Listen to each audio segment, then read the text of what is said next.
Hello and welcome to my channel. It's Helen and I'm glad you're here. Today I'm playing along with the 15th of May sketch from Stuck Sketches. 9 times out of 10 I always start with a photo, and this time there's a photo of my mum and my 2 boys when we were away on holiday. I bought the Chamel Little by Little collection a while ago and I've been keeping it for that perfect day, that perfect photo, and whether today's photo is that perfect photo or not, I'm not sure, but it's getting used. The 6x6 pad is the only lot of papers that I bought out of this whole range, and I didn't realise until after I'd started cutting that there was only one of each paper in the pad. And I really liked this light blue striped paper, except somehow I managed to cut that exactly the same size as the photo. So I've had to go with a layered paper background. Talking about backgrounds, I wanted to do some stamping on this white piece of paper. I didn't want that stark white, and I actually cut a lot of it out of the video because you couldn't really see what I was doing with the light colour ink. Picking it up now, it's a chevron roller stamp that I used, and in real life it's that perfect muted background that I was after, but on video not so good.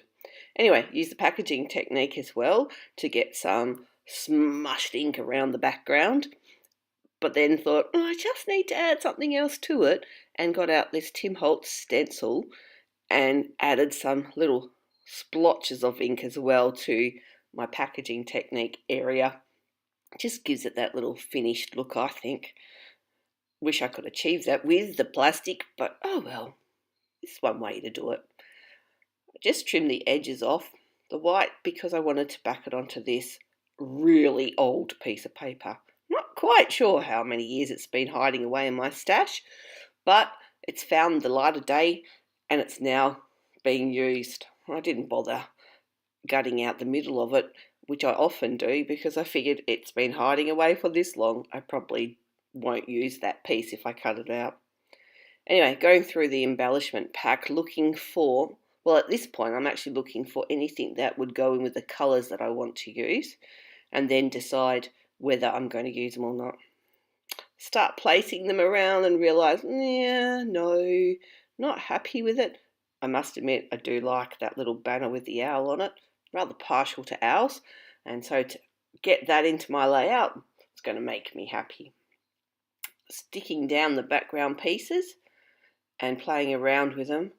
I'm not anal at all, but if it's going to be straight, I like it to be straight. If I want it to be angled, then that's fine. Sorry about the big head poking in there. As I've said before, getting old, and so I need to get a good look sometimes.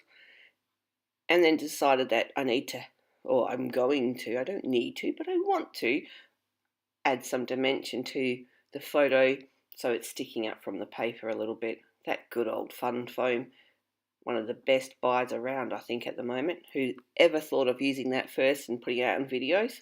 Well done. On the sketch there are some strips of paper either side of the photo area, so I thought, okay, use those ones I've already cut up, and I cut them into about 1.5-inch strips to place behind the photo. But it was just a little bit too dark, and I thought, no, I need to bring a bit more colour, not just the blues in. So I went back to the paper pad and found this coloured strip and thought, well, the red one will actually work quite well. So cut that off, cut little pieces off the end of that, and that was just enough to brighten up the layout. Just add that little bit of red that ties into Ben's shirt as well, rather than just the blues from Mum's shirt, and well, black of Sam, that's black around the page. So I felt like it balanced out the three of them in the photo, the colours of the photo. I generally like to pull colours from my photos for my layout. Went through my stash and found some old dusty addict pieces of chipboard and decided to do some embossing, and had a fun time. Haven't embossed for ages, but enjoyed doing that. And then, as you can see, just gluing it down. It was one small circle, and I just cut it so that I could use both pieces. And then I found some little wooden arrows and thought, how could I emboss these? And thought, all right, I'll do half of them or part of them, not quite half, in the same embossing powder, and did a couple of coats of it because I wasn't quite happy with how it first embossed.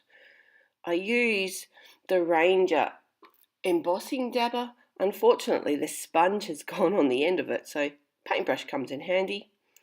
Anyway,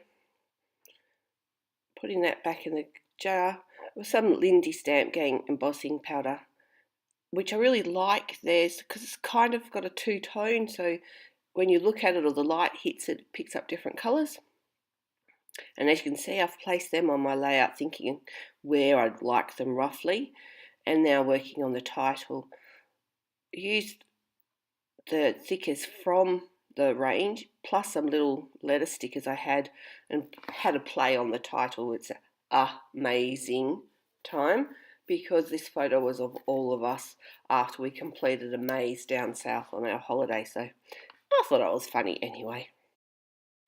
Next step, the embellishing stage. Sometimes I find this one probably the most difficult. I love doing the backgrounds and paper selection, and then coming to find the little pieces to go on it is often the one that I struggle with. But anyway, having cute little puffy stickers like this helps. What I do try to make sure is that I incorporate some embellishments that are the same in both of my cluster areas. I do tend to cluster them together. Here I am just having a look to see how I'm going, and I've pulled out a few different things. And this is the bit really that some days gets to me. It's whether I can't be bothered or I don't want to, or I'm too lazy to go diving through my stash to find all those pieces. But anyway, when I made this, I was happy to do that, and I found lots of little pieces. Here you can see I'm just showing you my journaling, saying goodbye, and that's it. Thank you for watching and listening to my ramblings. I hope you get some inspiration, and I'll see you next time. Bye.